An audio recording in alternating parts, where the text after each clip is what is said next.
Jamie Raskin saying, what's a little bit of coke, a little bit of pot, is that not really a big deal? Is that where we are now? Yeah, I mean, think of this. This is the most secure building probably in America. Right. Just to get into the door before you get through the gate, you go through security. As a member of Congress, when I come with my own security, I still go through security. They have cameras 24/7. It just seems to me when it comes to the Biden Inc. family, they get treated different than anybody else. If they can't tell us first where the cocaine was even located, they gave us 3 different locations. You know this location, right by a situation room. Very few people get to go around there. But if they can't tell us who brought it, what else is happening in the White House they can't tell us about? What else is coming into the White House they can't tell me about? That even concerns me more now, because the discussions we have in that building, the places that are, situations that are being discussed and actually decided upon in that building, people are walking in with cocaine, putting in cubby holes, and you turn around to the American public and say, you don't know when you have all the security in the world? That is a concern that I have greatly. Yeah, I mean, it kind of reminds you of, there's not this definitive, no, it definitely wasn't any member of the family. And the only reason that this is even an issue that is even brought up, nobody wants to disrespect the family. No. But everyone, it's quite clear that there's a history of drug use by one of the prominent members of the family who spends an enormous amount of time there. So these are not questions that are coming from completely left field. But it kind of reminds me of the laptop situation where it wasn't like, oh, it's not his. Right? It's just you're not allowed to ask. It's sort of off limits in the asking. As we saw from Karine Jean-Pierre, President Trump, the former president, has weighed in. He said, basically it's just been announced that the investigation of cocaine has ended, despite all the cameras pointing at the scene of the crime and greatest forensics anywhere in the world. They just can't figure it out. He says they know the answer, and so does everyone else. And what we looked into exactly what the K-9 team provides, 24 hours a day, 7 days a week throughout the entire White House complex. So just, one more final thought on this when you look at those components. You just brought a very good point up. When the Hunter Biden laptop came public, what did the Biden Inc. family do? They used soon-to-be our Secretary of State to go out, call people who have been CIA directors, call people all in the intel community to sign a letter to tell the American public it was false, right, when they personally knew it was true. So it just shows when it comes to the Biden Inc. family, they are treated different than every other American family. Think about this. If you've done something wrong on your taxes, the IRS comes after you. If you're part of the Biden family, they wait 6 years so the statute of limitation goes away and you can take money from Ukraine. You can take money from China and you won't be found guilty. America is tired of this 2-tier system of justice, but it always seems to fall when it comes to the Bidens. They get special treatment, even down to using Department of Justice, using our Intel Committee, to pretty much lie to Americans. Americans need to know that their White House is safe and secure. You can't turn the other cheek and simply say, oh, now we don't know where it is when we have dogs, we have cameras, we're supposed to protect the president 24/7.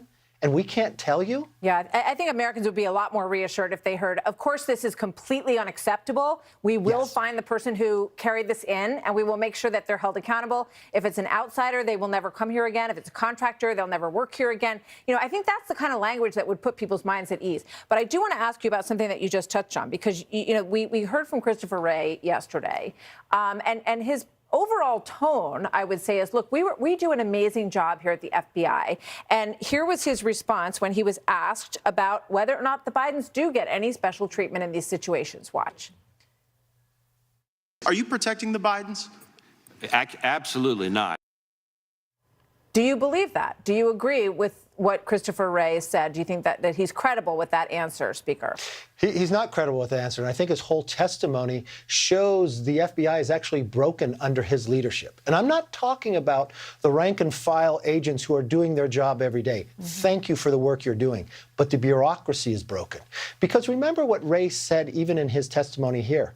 He wouldn't answer questions. He didn't tell us why the FBI went after Catholics. He wouldn't apologize when the FBI went after parents. He wouldn't tell us or apologize for using companies to spy and their data to spy on average Americans. But what's even more importantly, when he knew he had a 1023, a person that he actually still pays to this day an informant, that provided him information about the the Biden Inc. family, he ignored it. And he didn't pass it on to the IRS that was looking into it. So no, he has not been equal justice. And so he does not have the trust of the American public. And that's bad because his agency is a great agency that has to protect America. And the bureaucracy now he's created has broken the system. Well, if that's what you believe, Speaker, what you have just professed, there are members in the House, Republican members in the House, who want to cut back on his salary, cut back on funding for the FBI. They want to take action on that. Do you agree with them, and will you pursue that?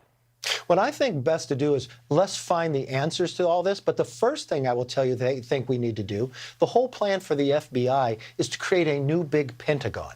But they would cost more than the Pentagon. In today's dollars, the Pentagon would cost us about $900 million to build. He wants to spend billions to build a new facility. I don't think that's the best structure for the FBI. I was just meeting with frontline FBI agents in California, helping us stop people coming from other countries to come rob Americans. I think more agents out across America instead of some big facility inside Washington, D.C. is not the best structure. So you think the best way to curb the FBI is to sort of disband it, not disband it, that's not the right word, but distribute it more across the country and have different centers of headquarters around the country? Is that what I'm hearing? That's what you're in favor of? But yes, it's almost for any structure. Is it better to have a lot of administrators in teaching or more teachers? Is it better to have more agents across the country stopping crime than a lot of bureaucrats inside Washington trying to spy on the average American, going after Catholics and parents? I think if they were out across the country, our streets would be safer, our communities would be safer, and that's a much better structure. I want to squeeze in one more, if I may, Speaker, because I brought it up before, and it's just less than 2 hours away. Do you expect that Attorney General Merrick Garland will allow the testimony to be compelled of David Weiss, the U.S. attorney who's overseeing the Biden case, so that Congress can get some answers? Is that going to happen? He has to, and it's not for Congress, it's for the American public, because the one thing we have now learned from an IRS whistleblower is someone is lying. And it's either David Weiss or it is Attorney General Garland, not just to the American public, but to Congress as well. And if I was accused and knowing what was written out there right now, I would want to make sure I cleared my name if I didn't lie. But if I lied, maybe I would try to do the exact same thing, say I can't find the cocaine or I can't do this or let the statute of limitations run out. That is not what our Constitution says. So he's going to be held to a higher standard, and he doesn't have really the ability to tell us whether Congress could find the answer or not. The American people deserve the answer. It's a good point. The U.S. attorney should very much want his take on this to be known, at least to investigators within the government at this point, and hopefully to the larger public as well, because there's a lot of stories that are in complete conflict with regard to what he is up to in Delaware. Speaker, always good to have you here. Thank you very much. Good to see you. Thank you for having me back on. You bet. Speaker Kevin McCarthy joined